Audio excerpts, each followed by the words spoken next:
Imagine a scenario where an artificial intelligence is just quietly running on a server somewhere, and it's specifically designed to hunt down the master keys to the world's most secure computer systems, like before human engineers even realize those locks are broken. Right, which is a terrifying thought on its own. Exactly. Or, picture a massive democracy where 90 lakh voters simply vanish from the electoral rolls right before a critical election. Millions of people just left scrambling for answers. Welcome to the Deep Dive. Today, we're basically serving as your personal current affairs guide, your analytical mentor. We're taking a massive stack of recent developments and weaving them into a comprehensive view of the world. And we are really dissecting a period of profound structural transition right now. The global map you might be used to, where domestic politics, international relations, and tech leaps just sit in these neat, separate little boxes that's completely obsolete. Every single development is bleeding into the next. Yeah, we're going to look past the surface-level headlines today. You are going to understand the underlying mechanisms connecting a highly controversial voter revision in West Bengal, the sweeping decriminalization of Indian corporate laws, and a fragile geopolitical ceasefire in West Asia that's directly choking India's domestic economic growth. It's all connected. To actually understand the trajectory of any nation, you really have to examine its foundational machinery first. And right now, the mechanics of Indian democracy are under intense stress testing. Oh, absolutely. I mean, we're seeing wild variations in voter engagement. Like Assam just recorded an 85.91% turnout, and Puducherry hit a staggering 89.87%. Which is massive. Those numbers demonstrate an incredibly robust, highly mobilized electorate in those specific regions. However, the true test of a democratic system isn't just in the turnout percentages. It's in the integrity and the accessibility of the electoral roll itself. Right. And the anomaly we're seeing in West Bengal is just a prime example of systemic friction. Yeah, the scale of that anomaly is it's difficult to overstate. West Bengal recently conducted a special intensive revision, or SAR, of its electoral rolls, and the immediate result was the deletion of 90 lakh electors. Just wiped out. Right. That represents a sudden 12% drop in the state's entire voting population. You don't just erase a tenth of an electorate without raising fundamental questions about the auditing mechanisms of our democracy. No, you really don't. And the demographic breakdown of those deletions is, it's what elevated this from a simple administrative hurdle to a major controversy. Reports indicate that 63% of the removed names were Hindu voters, while 34% were Muslim voters. Wow. The data clearly shows this disproportionately impacted minority electors and populations concentrated heavily in the border districts. And what's crazy is that even after a judicial review process was initiated to catch errors, 27 lakh people still remain completely disenfranchised.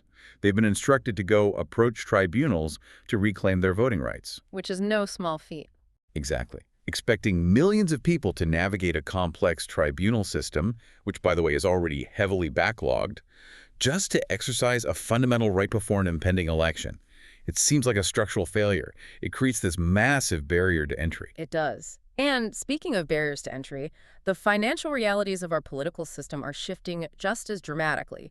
The latest data shows that 93% of India's current members of parliament are crorepatis, meaning they hold assets worth millions. 93%. That's almost everyone. It really is. And that statistic forces a serious conversation about plutocracy within the electoral framework. I mean, when the barrier to entry for a national campaign requires exorbitant wealth, you fundamentally alter the legislative priorities of the state. Because the people making the laws all come from a very specific ultra-wealthy demographic. Exactly. Yeah. The democratic process inherently becomes more exclusive. It severely restricts the ability of independent candidates or grassroots leaders to actually participate in national governance. So if the legislature is increasingly composed of the ultra-wealthy, we really have to look closely at the actual mechanics of the laws they're passing, particularly laws governing commerce and corporate accountability. Which brings us to the Jan Vishwas Amendment of Provisions Bill 2026. Right, the Jan Vishwas Bill. The government frames this as a monumental shift from a punitive legal system to what they call trust-based governance. And the scope of this bill is vast. It systematically decriminalizes 717 separate provisions across 79 different acts. The stated objective here is to radically improve the ease of doing business by basically removing the constant threat of imprisonment for minor compliance failures. Okay, on paper, removing jail time for accidentally missing a filing deadline, that makes perfect sense. But the mechanism of this bill replaces judicial oversight with administrative penalties. We're essentially giving joint secretaries and administrative authorities the unchecked power to levy massive financial fines without a citizen ever stepping in front of a judge. Which is a very valid concern. Doesn't that risk replacing judicial gridlock with administrative tyranny? That is exactly the most significant structural critique of the legislation right now. The underlying jurisprudential logic the government is leaning on is proportionality, the idea that the punishment must rationally fit the offense, and that minor technical defaults shouldn't clog a subordinate court system that currently has over 4.8 crore pending cases. Sure, I understand the need for a rational reallocation of judicial resources. But an administrative official issuing a crippling fine to a mid-sized enterprise, that requires incredibly robust appellate safeguards. If the appeals process is weak, the trust-based system becomes highly coercive. Precisely, and this tension between rapid sweeping reform and the systemic risks of moving too quickly, we are seeing it across the entire governance spectrum right now. Consider the impending delimitation exercise. Oh, right. The government plans to utilize the 2011 census data to fast-track the rollout of the women's reservation mandate. Yeah, so fast-tracking the reservation means expanding the Lok Sabha to 816 seats, with 273 of those securely reserved for women. But relying on the 2011 census rather than waiting for updated 2027 data, that's mathematically volatile. Highly volatile. The Congress Party's Working Committee has explicitly warned of dangerous consequences here. Using outdated demographic data to redraw constituencies could severely punish southern states that have successfully controlled their population growth. It effectively dilutes their political representation in the newly expanded parliament. It creates a very complex constitutional balancing act between the urgent moral imperative of gender representation and the fundamental equity of federalism. We are witnessing simultaneous friction points across various state apparatuses. Like with the CAPF. Yes, families of the Central Armed Police Force recently protested on Valor Day over the CAPF General Administration Bill 2026. They argue that while it creates a unified legal framework, it restricts equitable leadership opportunities. There's internal pressure everywhere you look. Right. I mean, the National Investigation Agency is currently navigating that highly sensitive probe into the killing of 2 children in Manipur amid all the ongoing regional instability. Right. Yet, amidst all this administrative and social friction, we do see these rare moments of absolute alignment, like the Supreme Court's recent reference regarding Sabarimala ruling that worshippers must strictly adhere to the specific customs of a temple denomination or refrain from entering. That saw both the central government and the Kerala LDF government taking the exact same stance. Which is really something. 2 political entities that historically oppose each other on almost every ideological front united to support the continuation of traditional religious practices. Yeah. That rare sociological alignment highlights just how deeply complex the domestic landscape is. However, all of these internal legal and political machinations are currently being overshadowed by a much larger external force. The ability of any government to manage internal reform is entirely dependent on its economic stability. So let's shift our focus to that economic reality, because the structural transition happening domestically is, frankly, a desperate attempt to insulate Indian businesses from severe external headwinds. The World Bank just issued a major downgrade for India's 2026-2027 growth outlook. They revised it down from 7.2% to 6.6%. A significant drop. And furthermore, broad industrial activity is projected to decelerate sharply from 8.8% to 7.5%. Right, and the root cause of this economic deceleration is not a failure of domestic industrial policy. It is fundamentally an issue of imported instability. Imported instability. Yes, the World Bank specifically points to the prolonged, compounding crisis in West Asia. The conflict is directly disrupting energy imports, which creates a cascading inflationary effect that suppresses both household consumption and broader government demand. Which puts the Reserve Bank of India in a fascinating, highly restrictive bind. The RBI's Monetary Policy Committee recently concluded their meetings, looked at this slowing growth, and chose to keep the repo rate completely unchanged. They're projecting 6.9% GDP growth and inflation stubbornly sitting at 4.6%. Right. But normally, when industrial growth is slowing down, the immediate macroeconomic instinct is to cut interest rates, right? You make borrowing cheaper to stimulate capital expenditure. Under standard conditions, yes. Utilizing the repo rate to stimulate demand would be the textbook maneuver. But the RBI is flat out refusing to stimulate. I'm guessing this is because the inflation we are experiencing is that imported inflation you mentioned. It is a textbook supply-side trap. It's like a doctor treating a patient who is struggling to breathe. Prescribing a stimulant when the actual problem is a blocked airway will just trigger a heart attack. That is an incredibly accurate way to model the mechanism at play. The RBI uses monetary policy to modulate domestic demand. If they cut rates now, Indian consumers and businesses will access cheaper capital and attempt to purchase more goods. Makes sense. However, the current 4.6% inflation isn't caused by an overheated domestic economy buying too much. It's caused by highly inelastic supply chains in West Asia. The physical goods literally cost more to transport into the country because the shipping lanes are compromised. Exactly. So if the RBI stimulates domestic demand while the global supply pipeline remains choked, the surplus capital will simply chase the same limited pool of expensive goods. Retail inflation would skyrocket instantly. Wow. Traditional monetary policy tools are effectively neutralized by external geopolitical choke points. The RBI governor's wait-and-watch approach is basically an acknowledgement that India's domestic economic levers are currently hostage to events happening oceans away. So since those external choke points are dictating the price of a household grocery basket in India, we really have to map out the actual geopolitical chessboard in West Asia. The situation has moved far beyond just a regional conflict.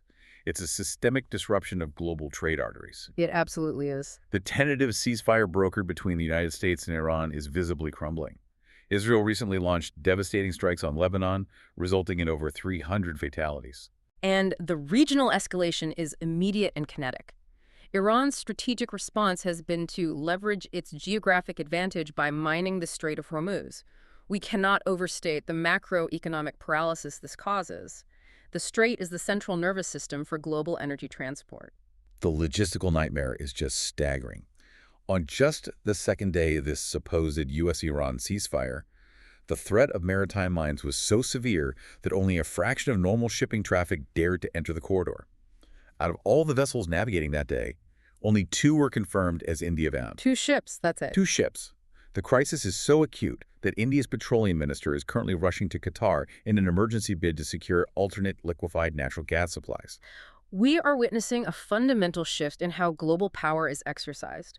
Dominance is no longer strictly about holding vast territories. It's about the asymmetric capability to choke critical shipping lanes and control resource flows. This reality is forcing major global powers to completely rewrite their foreign policy doctrines. We can see this clearly in the United States' new strategy in the Sahel region of Africa, specifically regarding Burkina Faso, Mali, and Niger. Yeah, previously the United States maintained a firm, ideologically driven stance in the Sahel. They suspended critical security and economic aid to those nations as a direct consequence of military juntas overthrowing democratic governments. It was a policy bet on democratic conditionality. But the strategic calculus has shifted dramatically. The U.S. is now adopting a stance of brutal pragmatism. They are reopening diplomatic and economic channels with these military juntas, explicitly prioritizing American access to the region's vast critical mineral reserves over the restoration of democratic norms. It's a complete transition from ideological alliances to purely transactional geopolitics. The resources are the only metric that matters. Yes. And you see a stark contrast to this transactional approach when you look at Cuba. Despite enduring a crippling economic crisis and decades of U.S. blockades, the Cuban ambassador to India recently stated in unequivocal terms that Cuba's internal political system is not on the table for negotiation in any bilateral dialogue with the U.S. The contrast is very telling. The architecture of global diplomacy is fracturing. Nations are navigating a much colder, highly calculated arena where leverage is derived entirely from the resources you control or the trade routes you can disrupt. And while nations are fighting over straits and mineral deposits, an entirely new, invisible front line is opening up. The ultimate choke points are no longer just physical shipping lanes, they are digital infrastructures. Yes, the tech front line. Which brings us back to that massively disruptive development from Anthropic we mentioned at the start. They've developed an unreleased large language model known as Mythos, operating under a $100 million initiative called Project Glasswing. Mythos represents a total paradigm shift in offensive and defensive cybersecurity. It is essentially an AI-driven scanner whose primary function is to autonomously hunt down zero-day vulnerabilities across the world's most ubiquitous computer systems. And a zero-day vulnerability, just for those unfamiliar, is a critical flaw in a software's code that the original developers have no idea exists. Because the creators have 0 days of advance warning to patch it, it is the ultimate backdoor for hackers. Exactly. So an AI like Mythos acting as a digital immune system, finding the sickness before malicious actors do, sounds incredibly beneficial. But the flip side is terrifying. If an AI autonomously discovers a vulnerability in a global banking system or a national power grid before the human engineers do, aren't we essentially centralizing the master keys to the digital world? Whoever controls that AI controls the vulnerabilities. And the centralization of that knowledge is exactly what has cybersecurity agencies on high alert. For organizations like CERT in India's primary cyber emergency response team and the broader IT ministry, models like Mythos present an existential threat to current security protocols. Huh? Analysts are calling this an impending tsunami for the massive Indian IT services sector.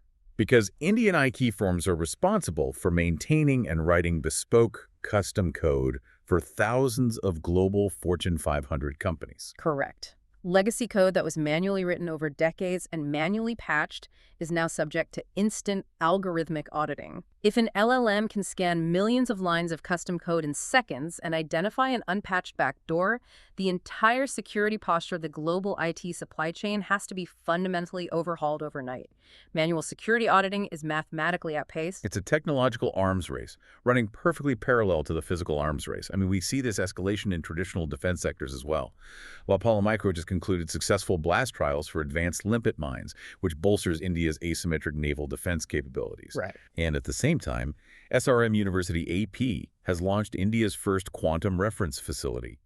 They're aiming to test and stabilize quantum computing ecosystems that will eventually render current encryption methods completely useless. So governments are simultaneously scrambling to fortify physical maritime borders, secure digital infrastructure, and prepare for quantum disruption.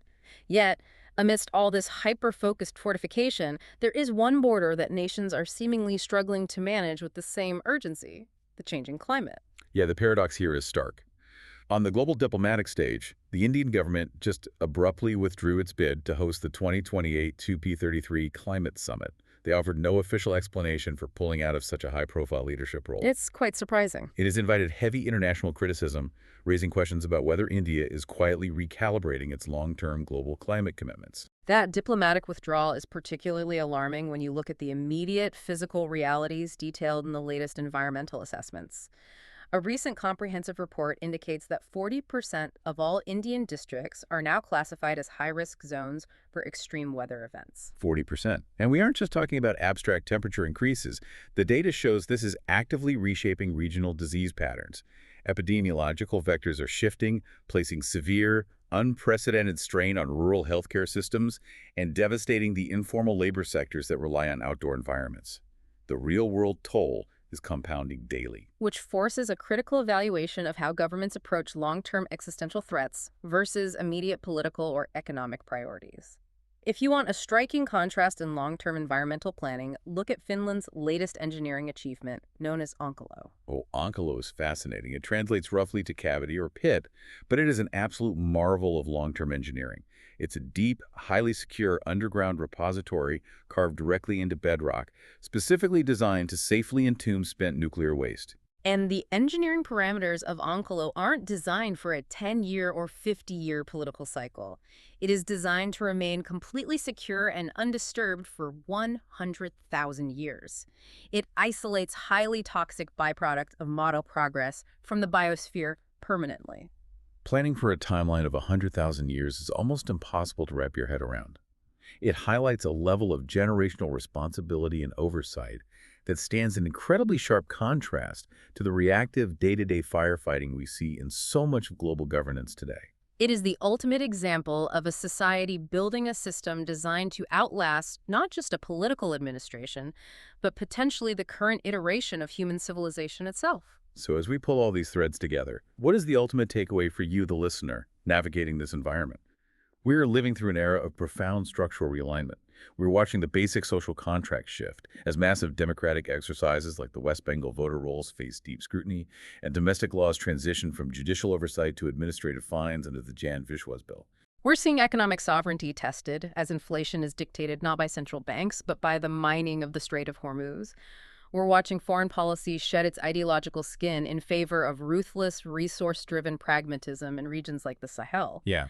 And looming over all of it is the rapid deployment of autonomous AI like Mythos, capable of auditing and exposing the very code that holds our modern infrastructure together. The map has been completely redrawn. The borders are no longer just geographic. They are defined by supply chain resilience, administrative authority, and technological dominance. Which leaves us with a final critical puzzle to consider. Today, the recurring theme was the delegation of power to opaque systems. Whether it is a government relying on the administrative trust of the Jan Vishwas Bill rather than the courts, the global economy relying on fragile maritime choke points, or our digital security relying on AI models that can find flaws human engineers cannot even comprehend. As the machinery of the world becomes this automated and this infinitely complex, who is actually auditing the decision makers? When the algorithms and the administrative state take the wheel, where does your oversight and your power as a citizen actually begin? That is the defining question of this transition. Keep questioning the headlines, keep looking for the underlying mechanisms connecting these events, and we will see you on the next deep dive.